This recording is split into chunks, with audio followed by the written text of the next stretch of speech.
The galaxy had long since bent its knee to a single ruler.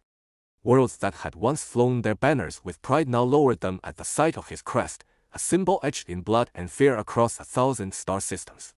The Galactic King was not merely a monarch, he was the embodiment of power, arrogance, and the certainty that no force in existence could challenge his reign. Entire species spoke his name in whispers, not because they revered him, but because they understood the consequences of even casual defiance. His empire was vast, his reach infinite, and his cruelty legendary.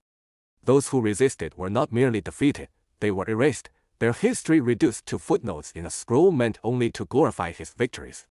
In this sprawling dominion of submission and obedience, only one species had dared to resist beyond what the empire expected, and their name had become synonymous with futility: humans. They had come from a planet the empire had dismissed at first as another minor world of little consequence. Their biology was unusual, their environment harsh, but that was hardly unique in a galaxy teeming with life. The empire had crushed civilizations far older and more advanced, so when humanity appeared on the stage, the king and his advisors viewed them as an insignificant nuisance. Yet they did not fold when fleets darkened their skies. They did not crumble when entire cities burned. Instead, they resisted in ways the empire had not anticipated. They fought in space, yes, but they also fought on the ground, in forests, deserts, oceans, and ruins. They fought with warships, but also with sharpened metal, chemical fire, and bare hands when nothing else remained. They fought when there was nothing left to win, fought when surrender would have been the logical choice, fought in a way that unnerved even the Empire's hardened veterans. The Galactic King despised them for it. Every victory over humans came at a cost higher than expected, every conquered colony required constant suppression, every captured soldier stared with eyes that were unbroken despite chains. And that, more than anything, offended him. He believed fear to be the foundation of order. Entire species had folded beneath a mere demonstration of his wrath, yet humans seemed immune to the kind of terror that paralyzed others. Instead, they grew sharper, harder, more dangerous under the boot. It had taken years, longer than any other conquest in memory, but eventually, the human fleets were shattered, their colonies scoured, their armies annihilated. Earth itself lay broken beneath the Empire's heel.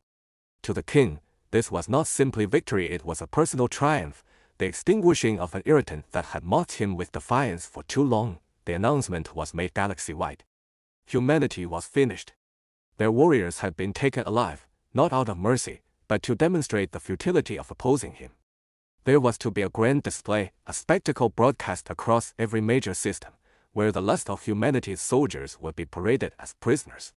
The king intended it as the final nail in the coffin, proof not only of conquest but of absolute dominance.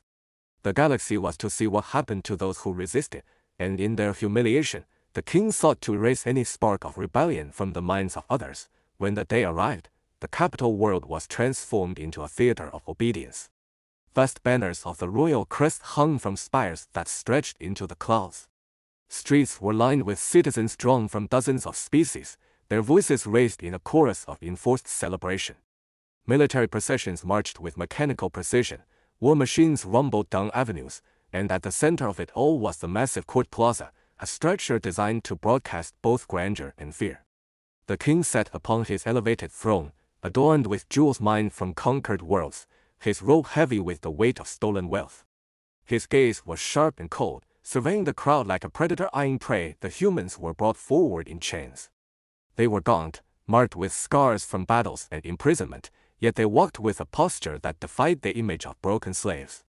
The guards shoved them roughly, trying to force them to stumble for the amusement of the crowd, but the humans steadied themselves, moving with an eerie synchronization that unsettled even their captors. Their eyes did not dart nervously like those of other conquered species. They did not beg, they did not cry, they did not lower their gaze. Instead, they fixed their stare forward, silent and unyielding. The citizens cheered.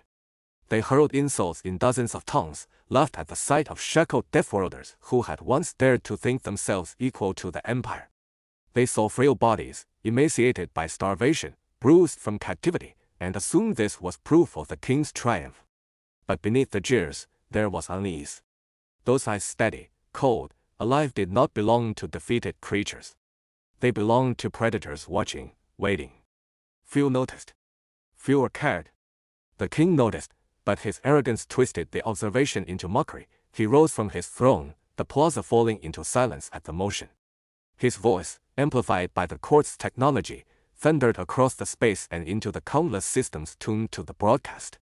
He spoke of conquest, of the Empire's supremacy, of how the galaxy thrived because he alone was strong enough to crush opposition.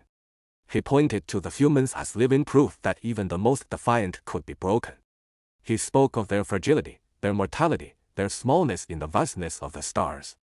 Each word was calculated to diminish them, to reduce them from the fierce warriors they had been to pitiful examples of futility. The crowd roared its approval, drowning out reason with blind loyalty, but words were not enough. The king was a master of theater, and humiliation was his favorite tool. He descended from his throne, each step echoing through the plaza, a deliberate reminder that even in his vulnerability, he was untouchable. Guards parted before him as he strode toward the line of prisoners. The humans stood as they had before, chained, silent, eyes unyielding. He stopped before one of them, a soldier whose face bore the hardened lines of countless battles, whose body was battered but whose posture was unwavering. The king studied him, smirked, and raised his hand. The sound of the slap reverberated across the plaza. The king's jeweled hand struck the soldier's face with deliberate force, a gesture meant not to wound but to humiliate. The crowd erupted in laughter, their voices echoing through the grand court and across the networks transmitting the spectacle. Alien citizens laughed at the sight of the so-called Deathworlders reduced to nothing more than playthings for their ruler's amusement. They jeered, clapped, and mocked, taking joy in the cruelty as though it were entertainment. The soldier's head had turned with the impact, but slowly, deliberately, he straightened again. Blood trickled from the corner of his mouth, yet his eyes never left the king's. There was no fear there, no plea for mercy. There was only something that no one in the crowd could name, something that pricked at the edges of instinct and stirred unease. The king laughed, mistaking silence for submission, mistaking stillness for defeat. He turned to the crowd, raising his arms as though expecting their cheers to drown the moment, and indeed they did. Billions across the galaxy laughed at the image of a human slapped into compliance, but beneath the laughter, those who looked closely saw what the king did not. They saw the tension in the human's posture, the quiet unity in their stance, the fire smoldering in their gaze. They saw a storm contained, not extinguished. They saw silence that was not submission, but patience. And though the king basked in his triumph, though the crowd roared in amusement, though the galaxy believed it had witnessed the humiliation of humanity, something far greater had been set into motion, for the slap was not the end. It was the beginning. The sound of laughter still hung in the air when silence began to take root. Not a silence of reverence or order, but one that gnawed at the edges of certainty. It was subtle at first, drowned by the noise of the crowd, yet it spread like a shadow through the plaza and across the networks that carried the image of humiliation. The king had struck a human prisoner, and the galaxy rejoiced, but in the eyes of the prisoners themselves there was no despair, no surrender. Their chains clinked softly as they shifted, their faces expressionless, their stares unbroken. For species accustomed to bowing their heads when beaten, the stillness of humanity was alien in itself. To most, it went unnoticed, dismissed as stubborn pride. To a few watching from the shadows of the empire, it was something far more dangerous. The king believed the silence was victory. To him, it was proof that humans had been reduced to objects, too broken even to whimper. Yet the truth was far different. Humanity had not been silenced, it had chosen silence. In a galaxy where fear was the weapon that sustained empires, humans had learned long ago that silence was a greater threat than rage. Their stillness was not defeat but a coiled spring, not weakness but patience honed by centuries of struggle. Their entire history was built upon refusing to bow even when every rational calculation said they should. That history was written in revolutions, in uprisings, in the refusal to remain conquered. From the streets of ancient cities to the ashes of their ruined colonies, humans carried defiance not as an option but as instinct. Across the empire, scholars and strategists watched the broadcast carefully. Many had dismissed humans as nothing more than another deathworld species, savage but ultimately fragile under overwhelming power. Yet even they felt unease at the way the prisoners carried themselves. The empire had broken stronger bodies, crushed more advanced civilizations, enslaved countless species who had never risen again. But none had looked like this in chains. None had endured mockery and blows without a flicker of submission. Some whispered that the king was playing with fire, that Deathworlders were not meant to be paraded like animals. But their voices were quiet, smothered beneath the weight of the Empire's arrogance. The king, basking in his theater, returned to his throne, smug in his belief that the demonstration had gone exactly as intended. He had shown the galaxy that humans were nothing, that even their most hardened soldiers could be humiliated without consequence. His advisors nodded dutifully, the court cheered, the citizens laughed, and the galaxy recorded the moment as proof of imperial supremacy. Yet not everyone shared the celebration. In the crowd, in the distant colonies, in the hidden corners of occupied human space, eyes watched with a different interpretation. They did not see weakness in those prisoners. They saw fire contained, and they recognized something the Empire had forgotten. Humans never stayed beaten. The psychology of the Empire was built on submission. When crushed, species either accepted their fate or were annihilated. Generations of dominance had taught the king that once fear was planted, it could not be uprooted. But humans were not bound by the same logic. They had evolved on a world where survival was never guaranteed, where danger was constant and unpredictability was the only certainty. They had grown into creatures defined by adaptability, by persistence, by an almost pathological refusal to yield. Other species saw conquest as the end of resistance. Humans saw it as the beginning of revenge. Among the prisoners, no words were exchanged, no signal passed. Yet there was communication nonetheless, carried in glances, in posture, in a shared understanding that did not require speech. The slap had not humiliated them, it had crystallized them. It had transformed their captivity into something else, something sharper. Their bodies were bruised, their stomachs empty, their chains heavy, yet their will remained unbroken. The king had mistaken endurance for defeat, patience for submission, silence for fear. It was a mistake that would echo far beyond the walls of his court. Alien dignitaries watching from distant systems began to murmur among themselves. They had seen rebellion before, had crushed uprisings, had endured cycles of resistance. But this was different. There was no desperation in the humans' gaze, no hint of finality in their posture. Instead, there was inevitability, a quiet certainty that unsettled even the most loyal subjects of the Empire. For the first time in generations, the king's theater did not inspire only fear of him. It inspired fear of what might come next. Still, arrogance blinded him. He rose again, taunting the humans further, declaring them fragile remnants of a species too weak to survive in the stars. He spoke of their planet as nothing more than a scar on the Empire's map, their history as a curiosity erased from relevance. His words carried across the galaxy, reinforcing his image as the unchallenged master of all.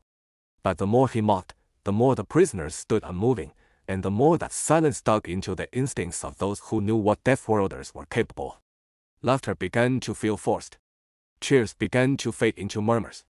What should have been a moment of absolute triumph was instead becoming something else, something no one could name but everyone could feel. The tension grew with every heartbeat. The soldiers in the plaza shifted uneasily, sensing what their king could not. The galaxy held its breath, waiting for something it could not predict. The king, wrapped in the illusion of invulnerability, saw nothing. To him, the slap was the end of humanity, a final act of degradation to cement his reign. But to the humans, it was not the end at all. It was a trigger. It was a line crossed, a moment that demanded an answer.